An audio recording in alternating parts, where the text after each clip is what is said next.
فرماتے ہیں جو شخص ہر نماز کے بعد ان کلمات کو 7 بار پڑھے گا، ان کلمات کو کیا پڑھے گا؟ 7 بار پڑھے گا ان کلمات کو، حیرت انگیز طور پہ فرمایا کہ اللہ پاک جل شانہ اس کو ولایت کا تاجدار بنائیں گے اور اتنا عطا فرمائیں گے کہ اس کے ذریعے سے وہ کاغذ کہاں ہے جو لبنان کے کوہ لبنان کا کاغذ ہے؟ آپ حضرات نے مجھے کہا ہم وہ دیں گے، کوہ لبنان کا کاغذ جو یہ پڑھے گا اللہ اس کو اتنا عطا فرمائیں گے۔ آپ ذرا چھوٹے سا ایک لفظ کہہ رہا ہوں، جو یہ پڑھے گا اللہ اس کو اتنا عطا فرمائیں گے، اتنا عطا فرمائیں گے، اتنا عطا فرمائیں گے کہ اس کے ذریعے سے لوگوں کو روزی دیں گے، وہ ذریعہ بن جائے گا لوگوں کو روزی دلانے کا، وہ ذریعہ بن جائے گا لوگوں کو دولت اور رزق دلانے کا، وہ ذریعہ بن جائے گا لوگوں کو برکات اور ثمرات دلانے کا، وہ ذریعہ بن جائے گا اللہ اس کے ذریعے سے لوگوں کو رزق عطا فرمائیں گے۔ اب آپ ان الفاظ کو غور سے سنیں، دیکھیں الفاظ سے پہلے میں الفاظ کی حقیقت بتاتا ہوں، الفاظ سے پہلے الفاظ کی حقیقت بتاتا ہوں۔ آپ ذرا الفاظ سے پہلے الفاظ کی حقیقت کو غور سے سنیں، حقیقت کو غور سے سنیں۔ یہ بس والوں کے ساتھ آپ نے سفر کیا ہوگا، یہ اکثر ہوٹلوں پہ کھڑے ہوتے ہیں، جب ہوٹلوں پہ کھڑے ہوتے ہیں ڈرائیور اور بس کے عملے کا کھانا مفت ہوتا ہے، کچھ بندے لائے ہیں جو اپنا فکر کرتا ہے اگر وہ بس والا کہیں کھڑا کرتا، بس بند کر دیتا اور خود کھانا کھاتا، کیا مفت دیتے؟ جو دوسروں کو ساتھ لاتا ہے اور جو دوسروں کا فکر کرتا ہے اللہ اس کو بہت زیادہ نوازتے ہیں، بہت زیادہ۔ حضرت داؤد علیہ السلام نے عرض کیا کہ یا اللہ آپ کا نبی پیارا ہوں، بہت ہی زیادہ پیارا بننا چاہتا ہوں، تو کچھ میرے ساتھ شفقت فرمائے۔ تو آپ نے فرمایا داؤد میرے بندوں کو میرا محبوب بناؤ، میرے بندوں کو میرے قریب کرو تو میرے اور پیارے ہو جاؤ۔ حضرت موسیٰ علیہ السلام نے اللہ سے عرض کیا کہ یا اللہ تیرا پیارا بننے کے لیے، محبوب بننے کے لیے کون سا عمل ہے؟ تو آپ نے فرمایا غیبانہ لوگوں کے لیے دعا کرو، غیبانہ لوگوں کے لیے دعا کرو۔ کیوں؟ منہ پہ دعا خوشامد پھر بھی بن سکتی ہے، دکھاوا پھر بھی بن سکتا ہے، جب غیبانہ لوگوں کے لیے دعا کرو گے فرمایا وہ دعا ایسے ہوگی جو تجھے 3 چیزیں دلائے گی، ایک میرا دوست بنا دے گی، اور ایک جتنا لوگوں میں رزق تقسیم ہوگا اتنا سارا تجھے ملے گا، اتنا سارا تجھے ملے گا، یہ بندہ مالدار اور تمنگر بن جائے گا۔ دوسرا اور تیسرا فرمایا کہ اللہ جل شانہ تجھے لوگوں میں عزت دیں گے، وقار دیں گے، شان و شوکت دیں گے اور ہر دل عزیز کر دیں گے۔ صرف اپنے مزاج سے نکلا ہے، اپنی سوچ سے نکلا ہے، میری جنت ہو، میری قبر ہو، میری آخرت ہو، بس اور کوئی جائے نہیں۔ اور میں کہ یہ اللہ کے لیے جب بندہ کرتا ہے۔ اب آپ میت کی دعا دیکھیں، اللہم اغفر لحینا، حالانکہ ساری دعا تو اس میت کے لیے مانگنی چاہیے تھی، اے اللہ جتنے زندہ ہیں ان سب کو معاف کر دے، ومیتنا جتنے مر گئے سب کو معاف کر دے۔ میت سامنے پڑا ہے، این سامنے رکھ کے میت کے لیے دعا نہیں مانگی جا رہی، پہلے سارے زندوں کے لیے تاکہ ان کا خاتمہ ایمان پہ ہو، پھر میتوں کے لیے، وشاہدنا جو موجود ہیں، وغائبنا جو اس وقت نظر نہیں آ رہے غائب ہیں، وصغیرنا وہ چھوٹے ہیں، وکبیرنا وہ بڑے ہیں، وذکرنا وہ مذکر ہیں، وانثانا اے اللہ جو مؤنث ہیں۔ یہ دعا مانگ کے پھر کہتا ہے اللہم من احییتہ منا فاحیہ علی الاسلام، اللہ زندگی گزارنا تو کملی والے کی غلامی میں، ومن توفیتہ منا فتوفہ علی الایمان، اے اللہ اگر موت ہو تو ایمان کی موت دے دے۔ جو بندہ دوسروں کے لیے مانگتا ہے، جو بندہ دوسروں کے لیے چاہتا ہے، دوسروں کے لیے چاہتا ہے۔ ابھی کچھ عرصہ پہلے ایک صاحب ہیں جو کچھ تعویذ وغیرہ پیر کچھ تھوڑا سا عامل ہیں، تو مجھے ملے، مجھ سے کہنے کہ ہم نے سفر تو اکٹھا شروع کیا تھا، اور مجھ سے کہنے کہ اتنے آگے نکل گئے، وجہ؟ میں نے کہا فرق اتنا ہے، تو نے چھپایا میں نے بتایا، بس تو نے چھپایا میں نے بتایا۔ کہنے لگا نہیں کوئی اور وجہ ہے۔ اچھا میں پھر اسے باتیں اور چلتی رہیں، چلتے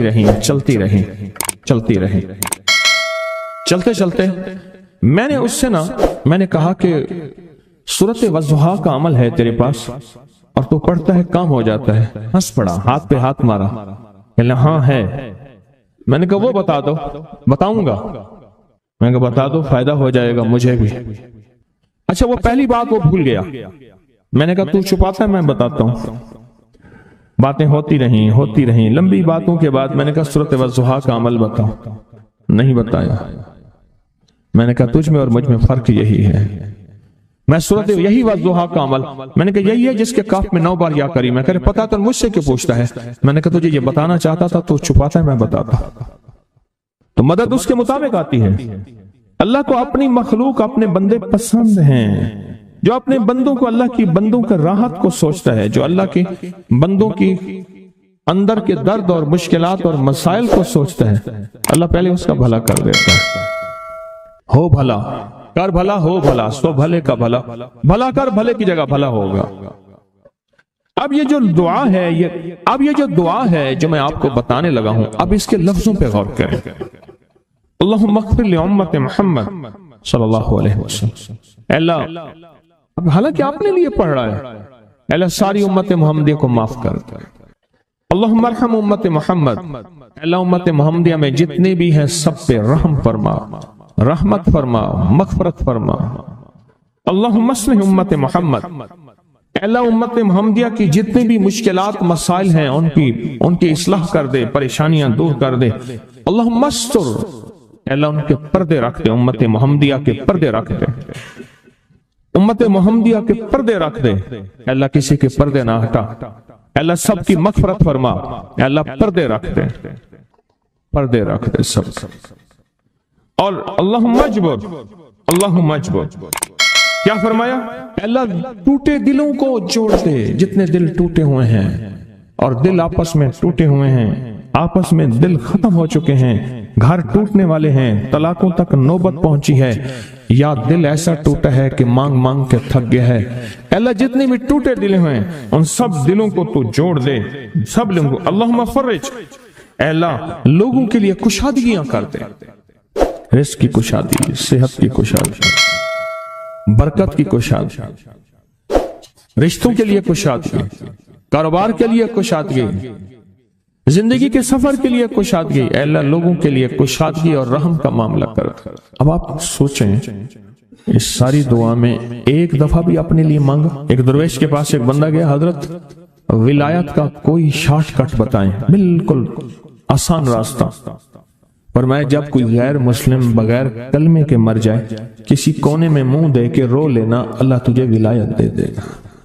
احساس, درد, غم, اللہ کو یہ پسند ہے, اور اللہ کے ہاں اس کی قیمت ہے, اور اللہ کی بارگاہ میں اس کی قیمت ہے. اس پورے کے پورے وظیفے میں آپ یہ دیکھ لیں ایک دفعہ بھی اپنے لیے نہیں مانگا گیا. اللہم اغفر لامت محمد, اللہم ارحم امت محمد, اللہم اصلح امت محمد, اللہم استر امت محمد, اللہم اجبر, اللہم فرج, اللہم انصر. اللہ سب کی مدد فرما. اللہم اغفر لے, اللہ سب کو معاف کر دے. ایک چیز بھی اپنے لیے ہی نہیں مانگی. ایک ہے کہ مجھے دے دے, ایک ہے اس کو بھی دے دے, اس کو بھی دے دے, مجھے نہ دے, اس کو بھی دے دے, مجھے نہ دے. جو دوسروں کا فکر کرتا ہے, امت کے یہودی, عیسائی, ہندو, سکھ, نہ ماننے والے اور ماننے والے مسلمان, ان سب کا جو فکر کرتا ہے, اللہ اسے سب سے زیادہ بھی دیتا ہے, اللہ اسے جھکتا بھی دیتا ہے. یہ جو عمل ہے نا, یہ عمل عجب عمل ہے, عجب عمل ہے. یہ کاغذ جتنے پڑے ہیں دیکھیں کتنی تعداد میں ہیں جو مجھے دیے ہیں. یہ عمل ہے. امام جلیل یمنی یافعی فرماتے ہیں ہم چند دوست مل کر کوہ لبنان پر گئے تاکہ وہاں کے رہنے والے, سنا ہے کوہ لبنان میں وہاں عابد رہتے ہیں, زاہد رہتے ہیں, ابدال رہتے ہیں, شاید ہماری بھی کسی سے ملاقات ہو جائے. کہنے لگے ہم 3 دن تک مسلسل چلتے رہے, ہمیں کوئی ہستی نہ ملی. اسی دوران میں میرے پاؤں میں چوٹ لگ گئی اور میں چلنے سے عاجز ہو گیا. آخر میں بلند پہاڑی پر آ کر بیٹھ گیا۔ میرے ساتھی یہ کہہ کر کہ تم یہاں پر آرام کرو، ہم اطراف میں گھوم کر آتے ہیں کہ شاید کوئی ابدال مل جائے، کوئی درویش مل جائے، کوئی بزرگ مل جائے، اس کی ہم زیارت کر لیں، دعا کرا لیں۔ وہ دونوں چلے گئے، میں اکیلا بیٹھا رہا، شام تک نہ آئے، حتیٰ کہ رات ہو گئی، وہ نہ آئے۔ اکیلا پہاڑی اور بیابان میں تڑپتا رہا، بھوک، پیاس، دکھ، تکلیف، پاؤں کی تکلیف، پردیسی، مسافر، بیابان، جنگل۔ دوسرے روز میں نے وضو کے لیے پانی تلاش کیا تو پہاڑی کے نیچے پانی کا ایک چشمہ نظر آیا۔ وہاں وضو میں کے لیے کھڑا ہوا تو اثنائے نماز کسی تلاوت والی کی آواز سنائی دی۔ نماز سے فارغ ہو کر میں آواز کی طرف چل پڑا۔ چلتے چلتے ایک غار نظر آیا، میں دیکھا تو ایک بزرگ ہیں اور وہ بھی نابینا ہیں۔ میں نے انہیں سلام کیا، انہوں نے سلام کا جواب کر کے پوچھا انسان ہو یا جن؟ میں نے کہا جی میں آدمی میں سے ہوں، انسانوں میں سے ہوں۔ اور پھر انہوں نے حیرت سے پڑھا لا الہ الا اللہ وحدہ لا شریک لہ، میں یہاں 30 سال سے ہوں اور آج تک میں نے کسی آدمی کو نہیں دیکھا۔ کتنے سال سے؟ 30 سال زندگی کے گزر گئے ہیں، آج تک ایک آدمی نہیں دیکھا۔ تم یہاں کیسے آ گئے؟ تم یہاں کیسے آ گئے؟ تم یہاں کیسے آ گئے؟ تو میں نے کہا کہ تم لگتا ہے تھک گئے ہو، تھوڑی دیر کے لیے سو جاؤ۔ میں آگے چل کے دیکھا تو غار میں 3 قبریں بنی ہوئی تھیں۔ مجھے حیرت ہوئی لیکن تھکان بہت زیادہ تھی، مجھے نیند آ گئی۔ ظہر کی نماز کا وقت ہوا تو انہیں آواز دی کہ اللہ تم پر رحم کرے، اٹھو نماز کا وقت ہے۔ باوجود نابینا ہونے کے اوقات نماز کے ماہر اور واقف تھے۔ میں نے اٹھ کے ان کے ہمراہ نماز پڑھی، اس کے بعد وہ عصر تک تلاوت کرتے رہے۔ جب عصر سے فارغ ہوئے تو کھڑے ہو کر انہوں نے 3 مرتبہ یہ دعا پڑھی جو یہ دعا میں نے ابھی پڑھی ہے، صرف 3 مرتبہ پڑھی 3 مرتبہ یہ دعا پڑھی۔ عارف شاذلی ابو نعیم اصفہانی کے ساتھ لکھی ہے جب ہم مغرب سے فارغ ہوئے تو میں نے ان سے دریافت کیا یا شیخ آپ امت کی مغفرت والی یہ دعا آپ کو کس نے سکھائی؟ یہ آپ کو موتی ملا تو کہاں سے ملا؟ یہ سن کر اس نابینا بزرگ نے یوں فرمایا جو شخص اس دعا کو روزانہ دن میں صرف 3 بار پڑھ لیتا ہے اللہ اس کو ابدالوں میں شامل کر لیتا ہے۔ اور دنیا میں اس وقت اربوں کی آبادی ہے، کروڑوں کی نہیں، اربوں میں صرف 40 ابدال ہیں، 40 ابدال ہیں پوری دنیا میں۔ اور فرمایا جو شخص اس کو 3 دفعہ صبح شام پڑھ لیتا ہے، 3 دفعہ اس دعا کو روزانہ صرف 3 مرتبہ پڑھ لے اللہ اس کو ابدالوں میں شامل فرما دیتے ہیں۔ پھر میں نے دریافت کیا یا شیخ آپ کو یہ دعا کس نے سکھائی؟ اتنا بتلا دیں۔ اس نابینا شیخ نے فرمایا او اللہ کے بندے یہ ایک راز ہے، اس دعا کی حقیقت سننے کی تم میں طلب تو ہے لیکن تاب نہیں ہے، اس راز کو جاننے کا تحمل تمہارے دل میں کتنا ہو سکتا ہے؟ اتنا کہہ کر خاموش ہو گئے۔ پھر فرمایا کہ عارف باللہ شیخ ابوالحسن شاذلی فرماتے ہیں وہ دعا یہی ہے جو ابدال مانگتے ہیں، ابرار مانگتے ہیں، غوث مانگتے ہیں، ولی مانگتے ہیں، کتب مانگتے ہیں، اولیاء مانگتے ہیں، اور پھر اللہ سے جو مانگتے ہیں وہ ملتا ہے۔ اور اولیاء کاملین نے فرمایا یہ دعا خصوصی طور پہ حضرت خضر علیہ السلام نے سکھائی ہے ان اولیاء کو۔ اللہ کے ولیوں نے اپنی کتابوں میں ایک بات لکھی ہے، ہم نے جب بھی اس دعا کو پڑھا اللہ پاک جل شانہ نے اس سے فوری عطا فرمایا، اللہ نے آج تک اس دعا کے مانگے کا رد نہیں فرمایا۔ ایک واقعہ ہے غزالی کرم اللہ وجہہ کا۔ غزالی ایک سفر میں تجارت کے سفر میں تشریف لے گئے، سفر تجارت میں آپ تشریف لے گئے۔ جب وہاں آپ تشریف لے گئے تو دیکھا ایک شخص ہے جھونپڑی، اس میں سے کرہانے کی آواز آ رہی ہے۔ آپ اندر تشریف لے گئے تو صاحب خانہ نے اندر سے آواز دی جو بھی صاحب آ رہے ہیں اجازت سے آئیں۔ سمجھ گئے اندر مستورات ہیں، وہ صاحب باہر تشریف لے آئے تو پوچھا کیا ہوا، کرہانے کی آواز کیا ہے؟ کہا میری بیٹی ہے، جنگل میں لکڑیاں لینے گئی، اس کے اوپر ایک درخت گر گیا،